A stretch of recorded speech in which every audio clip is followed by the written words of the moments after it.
تو یہ 61 میں CRPC کے تحت آپ میجسٹریٹ کے سامنے ودن 24 آورس اس کو پیش کرتے ہیں اور میجسٹریٹ کو بتاتے ہیں کہ بھئی یہ ہم نے فلاں کیس میں اریسٹ کیا ہے تو ہمیں تفتیش کے لیے فزیکل ریمانڈ چاہیے. اور یہ فزیکل ریمانڈ جو ہے 167 میں جو میجسٹریٹ صاحب ہیں وہ الاؤ کرتے ہیں. جو ریمانڈ کے دن ہوتے ہیں موسٹلی جو انویسٹیگیشن کا پروسیس ہے وہ 14 to 15 ڈیز ہوتا ہے. 15 ڈیز موسٹلی کہا جاتا ہے مگر ہم جو نارملی یوز کرتے ہیں 14 ڈیز. 15 ڈیز وہ ہوتا ہے جس میں بندے کو اریسٹ کیا گیا ہے اور اس کے ساتھ 3 ڈیز جو ہے موسٹ اس کو گرانٹ کیے جاتے ہیں اگر کوئی جب وہ انویسٹیگیشن مکمل نہ ہو تو اس کے لیے اسپیشل 3 ڈیز کا بھی اپلیکیشن دے سکتے ہیں. تو یہ ٹوٹل ملا کے 17 ڈیز کا ہو جاتا ہے.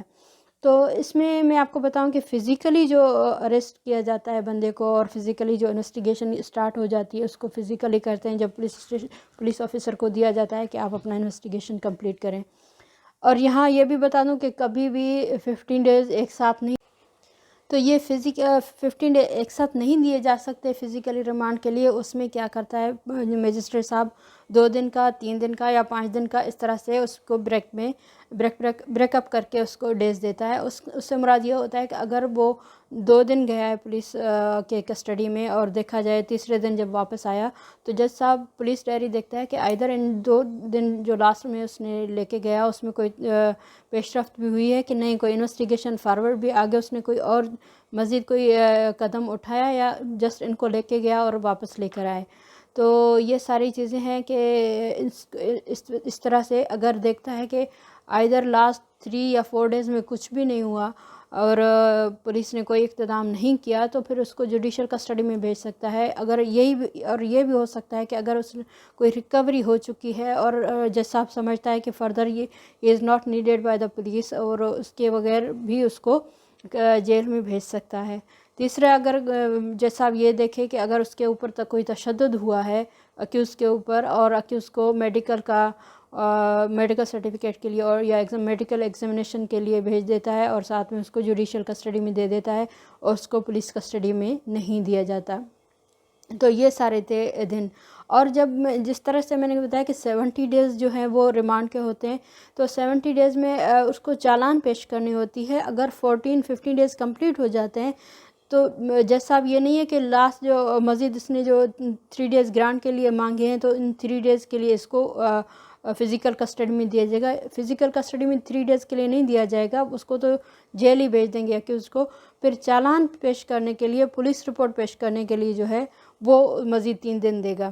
یہ 3 دن کب دیا جا سکے، کس کنڈیشن میں؟ جس طرح سے کہ اگر کسی کا کوئی پوسٹ مارٹم رپورٹ نہیں آیا ہو، اگر کسی کا کوئی میڈیکل رپورٹ نہیں آیا ہو، اگر یہ ہوتا ہے کہ کوئی DNA کا ٹیسٹ کے لیے گیا ہے اس کا DNA ٹیسٹ نہیں آیا، یا کوئی بندہ جو ہے اریسٹ نہیں ہوا اور اس کا پتہ چلا ہے کہ وہ اریسٹ کرنے کے پیچھے ہیں، تو ایسی کوئی چیزیں جو لنک ہوتے ہیں کیس سے اور یہ سمجھتے ہیں کہ اس سے ضروری ہے تو وہ جو ہے 3 ڈیز مور جو ہے اس کا اپلیکیشن دے کے گرانٹ کروا سکتے ہیں. اگر ان 3 ڈیز کو بھی اگر یہ نہیں لے کے آتے تو بھی یہ باؤنڈ ہیں کہ نامکمل جو ہوتا ہے جس کو عبوری چالان کہتے ہیں وہ بھی وہ جمع کر سکتا ہے، انکمپلیٹ چالان بھی جمع کروا سکتا ہے، یا اس کو انٹیریم چالان کہتے ہیں وہ بھی وہ جمع کروا سکتا ہے انڈر سیکشن 173 میں.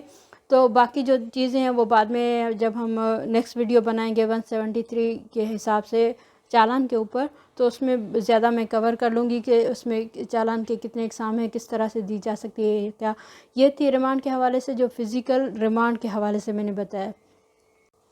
اور یہاں پر ایک چیز میں جو زیادہ امپورٹنٹ سمجھتی ہوں بتانے کے لیے کہ اگر سامنے عورت ہو اور کوئی لیڈی ہو، کوئی ویمن ہو جو اکیوزڈ ہے تو اس کا ریمانڈ کیسے لیا جاتا ہے؟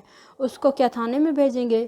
یہ ہرگز بھی نہیں ہوتا. اس میں آپ کو بتاؤں کہ رینک آف دا آفیسر جو ہے وہ گزٹڈ آفیسر ہونا چاہیے، SP لیول کا، وہ اس میں انویسٹیگیشن کرے گا اگر اکیوزڈ لیڈی ہے.